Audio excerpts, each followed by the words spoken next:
Dear listeners, I am Dr. Megha Pant, Assistant Professor in the Department of English and Foreign Languages, and you are tuned into 91.2 FM Hello Haldwani, the community radio station of Uttarakhand Open University. Welcome to today's session in our literary terms. In continuation of the previous session, today we will cover some common literary terms starting with the letters M, N, and O. Before we begin, let me share an interesting thought. Our first literary term refers to a type of mistake that we often encounter or make unknowingly in everyday speech, but we may not be aware of its proper name. So, without further delay, let's begin with our first literary term, malapropism. The term malapropism comes from the character Mrs. Malaprop in Richard Brinsley Sheridan's comedy The Rivals, published in 1775. A malapropism is the mistaken use of a word in place of a similar sounding one, often with an amusing effect. For example, he is the pineapple of politeness. Here Mrs. Malaprop uses pineapple instead of pinnacle. Let's take one another example from Mrs. Malaprop.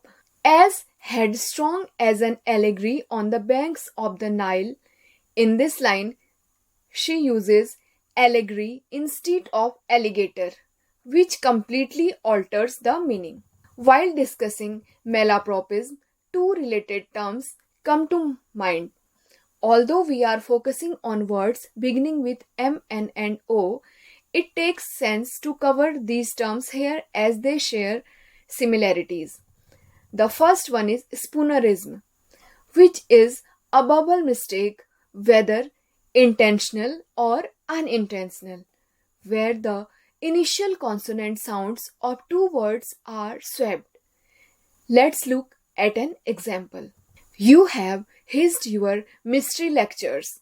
The intended sentence was actually, you have missed your history lectures.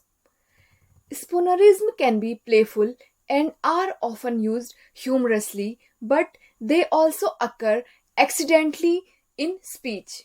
Next word is anagram. Anagram is a word or phrase formed by rearranging the letters of another word to create a new one. The letters remain the same but are arranged differently. Here are few examples: top, pot, lamp, palm, heart, earth, reed, dear, or dare. Now let's return to our series of terms beginning with M. Our first term is monodrama, which refers to a literary form where a single character speaks or performs alone on stage, often addressing the audience directly. An example is Samuel Beckett's Crabe's Last Tape, published in 1958. This form allows the audience to experience the inner thoughts and emotions of the lone character in an intimate way. The next term is mimesis, a Greek word meaning imitation. It was introduced by Aristotle in his work Poetics, where he used it to describe how art represents or imitates life. Moving on, minimalism, which is a writing style that emphasizes simplicity, clarity, and precision. It avoids unnecessary detail and focuses on conveying complex ideas with as few words as possible. This style is associated with authors like Ernest Hemingway and Raymond Carver, who opted for direct, unembellished language to evoke powerful emotions. Let's now shift our focus to literary terms starting with N. We will discuss here narrative and narratology. A narrative is a sequence of events, real or fictional, presented in a specific order. It involves elements like characters, plot, setting, and themes, and can be conveyed through literature, film, or oral storytelling. Next one is narratology. Narratology is the study of narrative structures and techniques. It explores how stories are constructed and how they create meaning. Scholars such as Mikhail Bakhtin and Seymour Chapman have significantly contributed to this field. Narratology is used in literary analysis, media studies, cultural studies, and even cognitive science, offering valuable insights into the art of storytelling. Another fascinating literary term is negative capability, coined by John Keats in a letter to his brothers in December 1817. It refers to the ability to embrace uncertainty, ambiguity, and complexity without rushing to find resolutions. Keats admired Shakespeare for his ability to leave things open ended without seeking immediate answers or closure. Now let's move on to novella.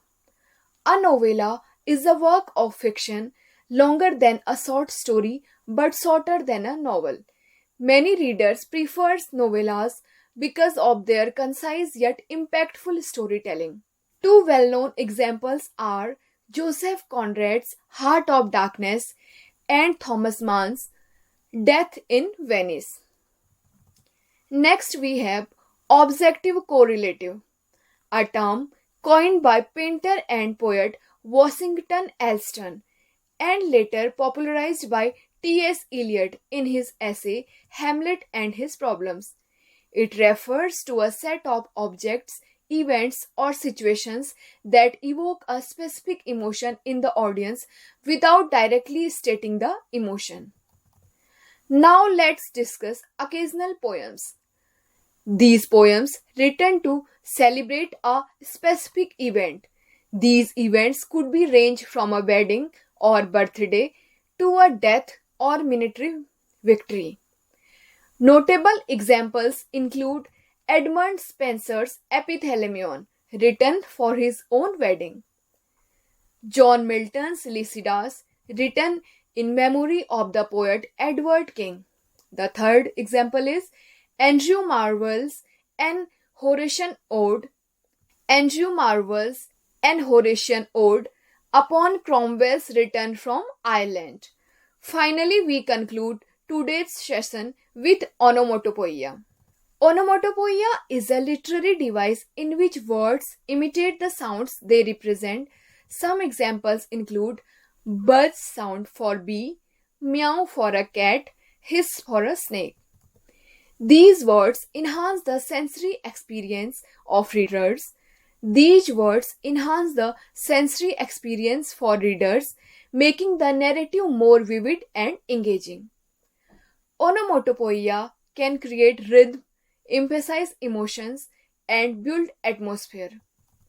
Authors like Edgar Allan Poe and James Joyce used it effectively in their works, and it is frequently employed in comic books and graphic novels for sound effects. With that, we conclude today's session on literary terms, starting with M, N, and O. Thank you for tuning in. I look forward to meeting you in the next session where we will explore even more fascinating literary terms. Until then, take care and keep learning.